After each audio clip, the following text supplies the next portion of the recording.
I thought it was going to be just another normal weekend. Two friends hanging out, gaming, watching movies, and staying up way too late like we always did. But when I stayed over at my best friend Adrian's house, I didn't expect his older brother to even be there. Turns out he was. And what happened next changed everything. I didn't plan on falling for someone like him, but sometimes love finds you in the most unexpected places. This is a story about connection, tension, and discovering something you didn't even realize you were searching for. Stay with me as I tell you what really happened the night I stayed over at my best friend's house, and how his brother changed everything. The soft buzz of my phone pulled me out of my thoughts. It was a text from Adrian. "Yo, still good for tonight? Bring snacks." I smiled, slung my backpack over my shoulder, and headed for the door. It had been a long week. Exams, lectures, a part-time job. And honestly, the thought of crashing at my best friend's place sounded like heaven. Adrian and I had been friends since middle school. There was never any weirdness between us, just games, jokes, late-night talks, and way too much junk food. Hanging out with him always felt like hitting the reset button on life. When I got to his house, the front door was already open. Classic Adrian, never remembered to lock it. "Yo, I'm here," I called out as I stepped inside. From the kitchen, I heard a voice, deep, calm, and definitely not Adrian's. "He's upstairs," it said. I froze for a second before stepping around the corner. There, leaning casually against the fridge, was Alex, Adrian's older brother. He was wearing a black tank top and sweatpants, his arms crossed as he sipped from a protein shaker. He glanced at me and gave a small nod. His jawline was sharp, and there was something about the way he carried himself that made the air feel heavier, like his presence filled the whole room. "Oh, hey," I managed to say. "Didn't know you were home," Alex smirked slightly. "Didn't know I needed to report my schedule," I chuckled awkwardly. "Right. Sorry." He walked past me without another word, heading to his room.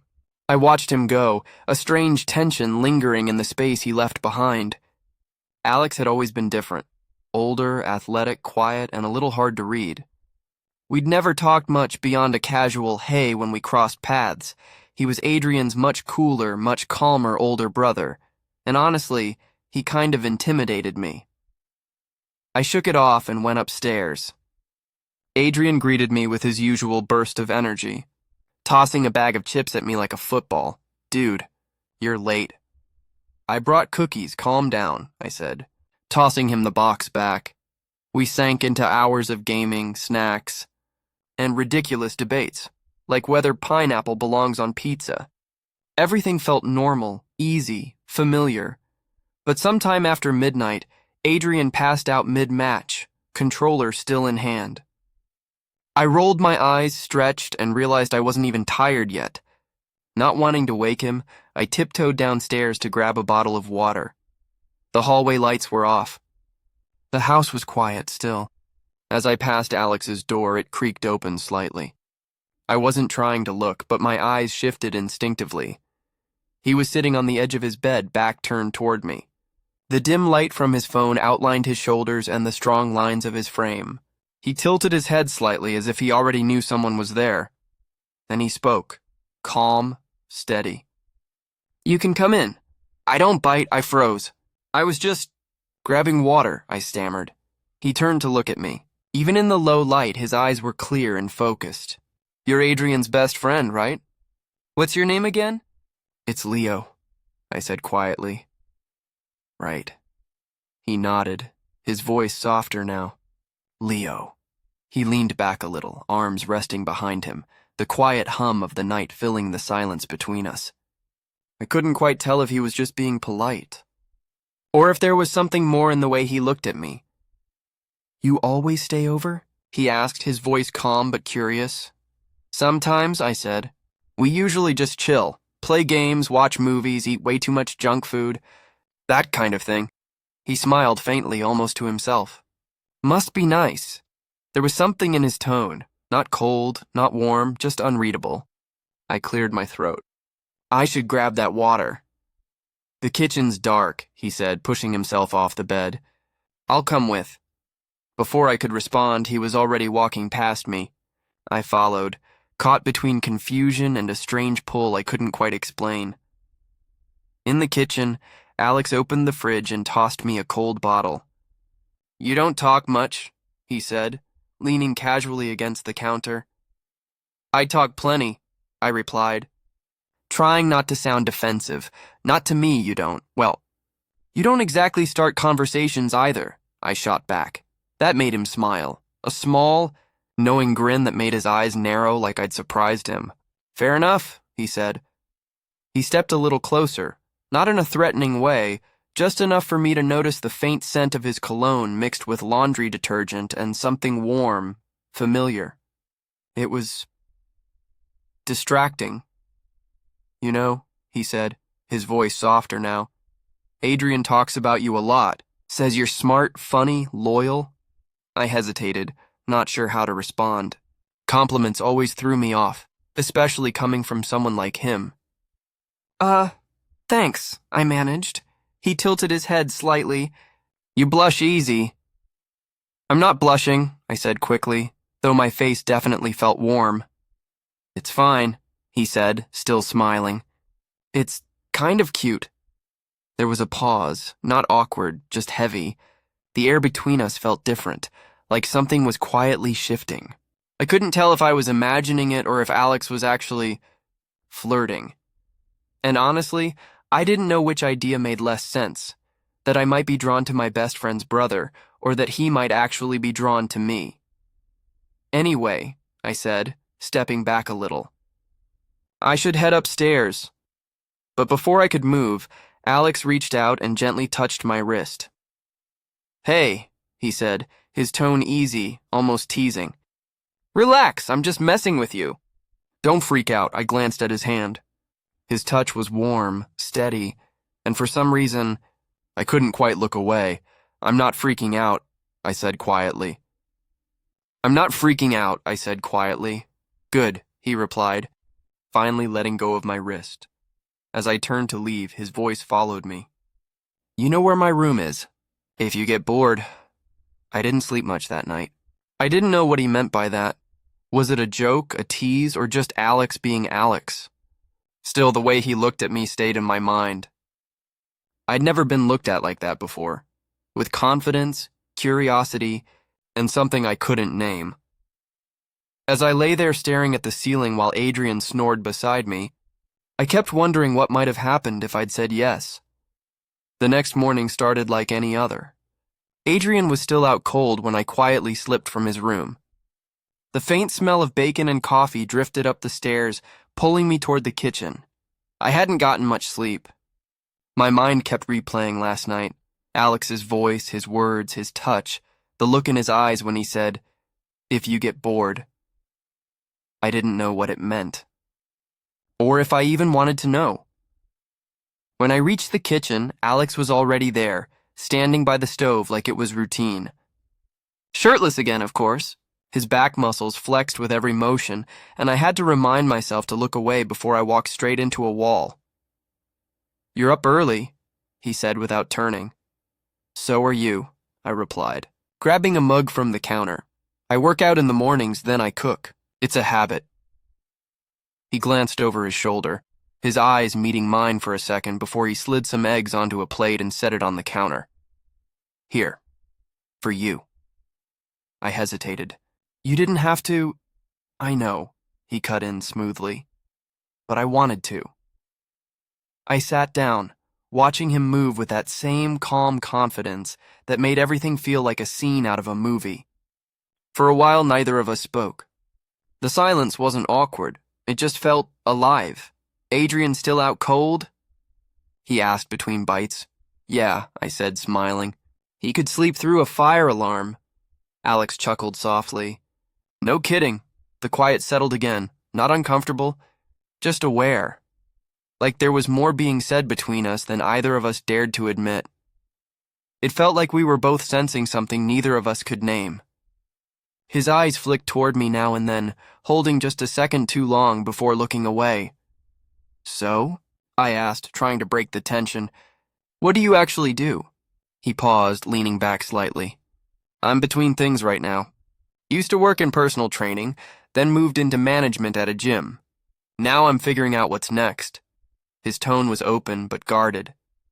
Is that your way of saying you're finding yourself? I teased. Alex smirked. Maybe. What about you? What are you studying? Psych, I said. People fascinate me, especially the complicated ones. His eyebrows lifted a little. You think I'm complicated? I met his gaze for a beat. I think you want people to think you're complicated.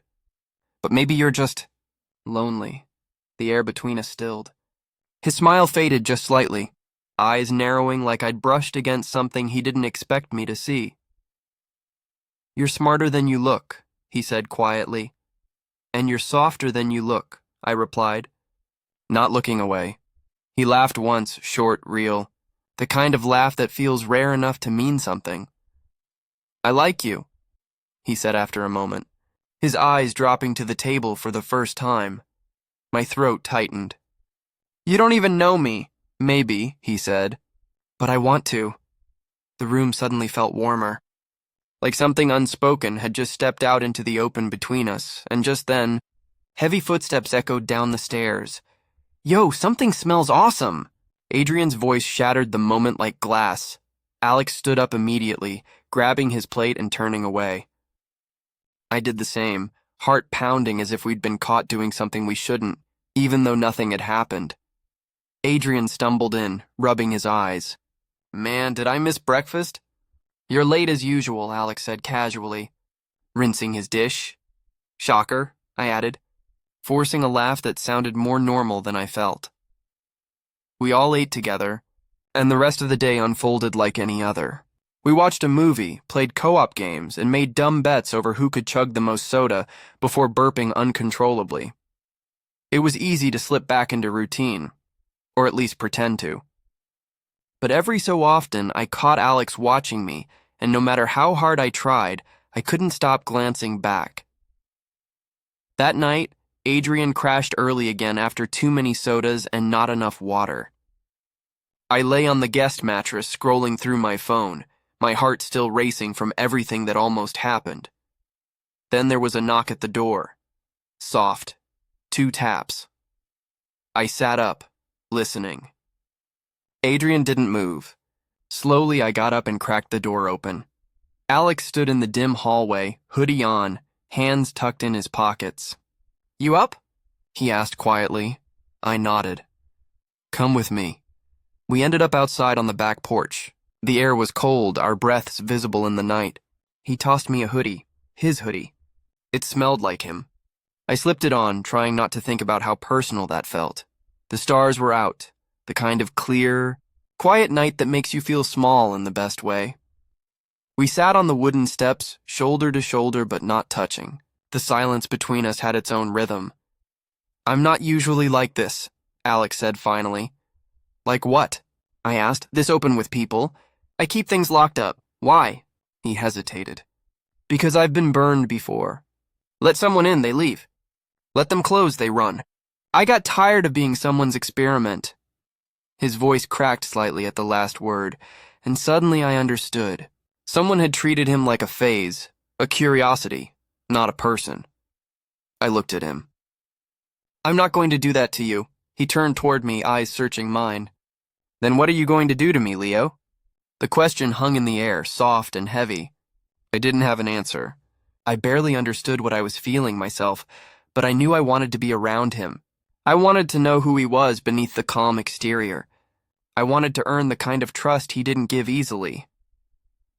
I reached out, letting my fingers brush his. He didn't pull away. We sat there like that for a long time, hands barely touching, words unnecessary, the air between us filled with maybe. Finally, Alex stood. You should get some sleep, he said quietly. But keep the hoodie. And just like that, he turned and walked back inside. I didn't know where this was heading, or if I was ready for it. But as I sat there under the stars, one thing was clear. Something had started, and I didn't want it to stop. I hadn't gone looking for Alex, he found me. Or maybe we both stumbled into each other at the exact moment we were finally ready to be seen. All I knew was that he wasn't just Adrian's older brother anymore. He was someone I couldn't stop thinking about, someone who made me feel different, alive, and a little terrified. The next few days felt strange in the best way. Nothing between us had been said out loud, but something had shifted. There was a quiet current under everything, a flicker in his gaze when our eyes met, a softness in his voice when no one else was listening. Subtle, but impossible to miss. I started staying at Adrian's more often than I needed to. He didn't notice, of course. He thought I was just avoiding dorm food or my loud neighbors. Maybe part of that was true. But mostly, I just wanted to be near Alex. We didn't talk much during the day, especially with Adrian around. But at night, when the house went quiet, the silence between us turned magnetic. 3 nights later, I found myself back on the porch, hoodie zipped up, phone forgotten. I didn't have to wait long. Alex stepped out like he'd expected me. "You always wear my hoodie now?" he asked, sitting beside me. "It's comfortable," I said. "You could have just asked for your own." "I like yours." He smiled faintly, eyes on the sky. "You're not like the others." "What others?" The guys who looked at me and saw a thrill, a secret. Something temporary. My chest tightened. "That's not what I see." He turned toward me, unreadable. "Then what do you see?" I hesitated, then said quietly, "Someone strong but tired. Brave but scared. Honest when it matters."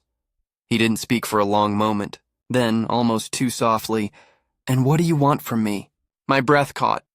"I don't know yet," I admitted. "But I don't want to hurt you, or make you feel like you're something I'll forget." He nodded slowly, then reached for my hand. Not like before. This time it was intentional, steady. And I didn't pull away. That night after Adrian crashed, I couldn't sleep again. I was still lying on the floor mattress when I heard it. 2 soft knocks at the door. I opened the door. Alex didn't say a word. He just looked at me like he was trying to decide if this was real.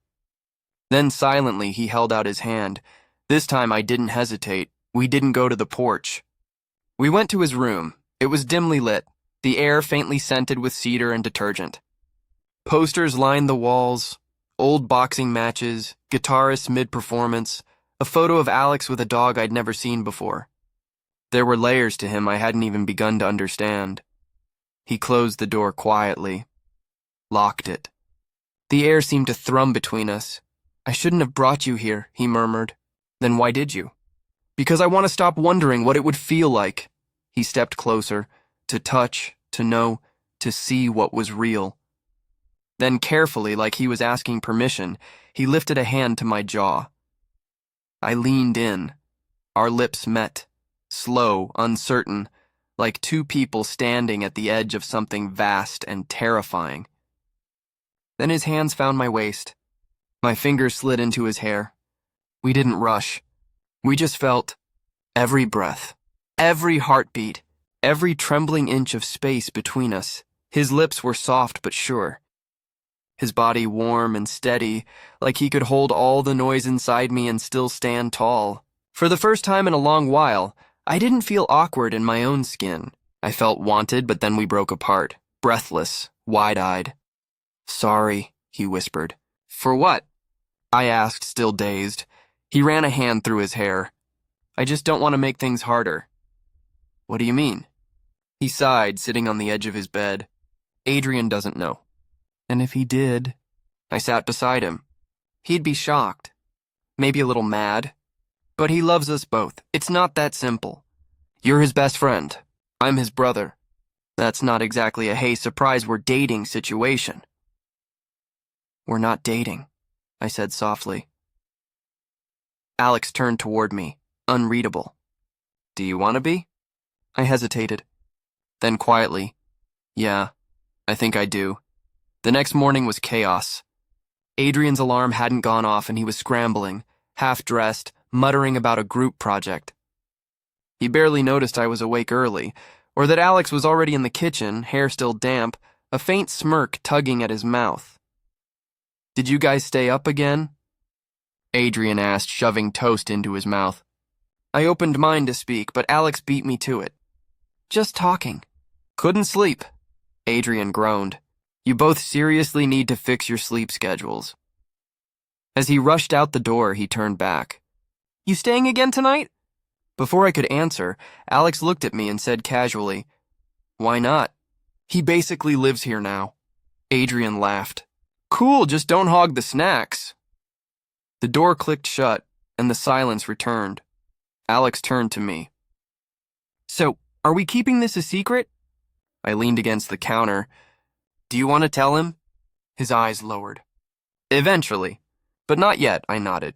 Then for now, it's ours. He stepped closer. But we don't pretend it's not real. No, I said quietly. We don't. The next few days were electric. We stole moments when we could, hands brushing under the table, glances that lingered a beat too long, small touches disguised as nothing. It became a secret language only we spoke, and every night we found each other again, in whispers and kisses and quiet talks that slipped into breathless silences. We weren't sleeping together. But it already felt like we were sharing something deeper than that, not like that. We didn't need to. What we had felt intimate enough to eclipse everything else. We were exploring something deeper, something more real. But the secrecy was starting to take its toll. It all came crashing down one night after dinner. Adrian had gone to the store, leaving us alone for the evening. We were in the living room, lights dim, a dumb sitcom playing in the background, leaning against each other on the couch. His fingers brushed mine, and I tilted my head against his shoulder. Then, click. The front door opened. Yo, I forgot my... Adrian froze. Alex and I jumped apart as if we'd been shocked. Adrian blinked, eyes narrowing. What was that? Silence, Leo, he said finally. What's going on? My heart pounded in my throat. I glanced at Alex, but he stayed quiet, so I spoke. Adrian, I'm sorry. We didn't mean for it to happen like this. He looked at both of us, confused, hurt. You and my brother? Are you serious? Yes, I said. But it's not what you think. We didn't plan this. It just happened, Alex stood. It wasn't meant to be a secret forever. We just didn't know how to tell you. Adrian paced the room, running a hand through his hair. My best friend and my brother. Sneaking around behind my back. You couldn't talk to me. I was scared, I admitted honestly. Scared you'd be mad. That I'd lose you. You almost did, he snapped. The room went quiet. For a long moment, nothing moved except our breathing. Then Adrian sighed and sank onto the couch heavily. You should have just told me. I don't care who you love. I just hate feeling like the last to know. I'm sorry, Alex said softly. So am I added. Adrian looked between us. His eyes softened just a little. Well, he said finally, this is going to take some getting used to. He didn't hug us. He didn't storm out. He just sat there processing. Honestly, that was more than we deserved. But it was enough for now. Adrian stayed quiet over the next couple of days. He wasn't cold, just distant. Like he was creating space between the past and this new reality. I couldn't blame him. I'd kept a secret, not just any secret. His brother and I were falling for each other. I still crashed at his house, but it felt different now. We stopped staying up late gaming. Our conversations were shorter, less playful. I knew Adrian needed time, but it still hurt. Alex noticed too. He stopped sneaking around. We didn't hide anymore, but we didn't flaunt it either. It was like holding our breath, waiting to see if this could survive in the light. One afternoon, Adrian came home early. I was in the kitchen pouring cereal, and Alex was at the table scrolling through job listings. Can we talk? Adrian asked. Alex looked up, unsure who he meant. Adrian's eyes met mine. Just you, Leo. I followed him out to the porch, my stomach twisting. We sat on the steps in silence for a few moments before he finally spoke. I've been thinking. A lot, he said. About everything. I braced myself, feeling the sting of betrayal already forming. Yeah, he continued. Not because you did something wrong, Adrian said quietly, but because you didn't trust me enough to tell me. I wanted to, I said. I just didn't want to lose you. You almost did, he replied, then paused. But I also know what it's like to fall for someone and not be able to explain why. I looked at him surprised. There was this guy in high school, he continued, voice lower now. Never told anyone. Not even Alex. It was short and he left town, but it messed with me for a while. I blinked. Wait, so you... He cut me off with a shrug. I'm not putting a label on it. I'm just saying. I get it. My chest loosened, the tightness finally fading. I'm really sorry, Adrian. I hated keeping it from you. He nodded slowly. I believe you. And I see the way you look at him. You're not playing around. I'm not, I said firmly. Good, he said, then smirked. Because if you hurt him, I'll kick your ass. I laughed, a little breathless. Deal. He stood, clapped me on the shoulder, and walked back inside. It wasn't everything, but it was enough. Later that night, Alex found me alone in the living room, still replaying the conversation in my head. So, he said, sounding cautious. I turned to him. He's okay, or getting there. Alex exhaled, tension leaving his shoulders. And us? I reached for his hand. We're real. He stepped closer, pressing his forehead gently to mine. I want this, he whispered. Whatever this is, I want to see where it goes, with you. I smiled. Me too. A few weeks passed. We weren't a secret anymore. No more sneaking around, no more half-truths or nervous glances. We started going out, coffee runs, late movies, quiet walks where our fingers brushed and stayed interlaced. Sometimes people stared. Sometimes they didn't, but I stopped caring. Because when I looked at him, I saw home. And when he looked at me, I saw the same thing reflected back. One evening, we were lying on his bed, both scrolling through our phones in that easy silence only two people share when they truly belong to each other.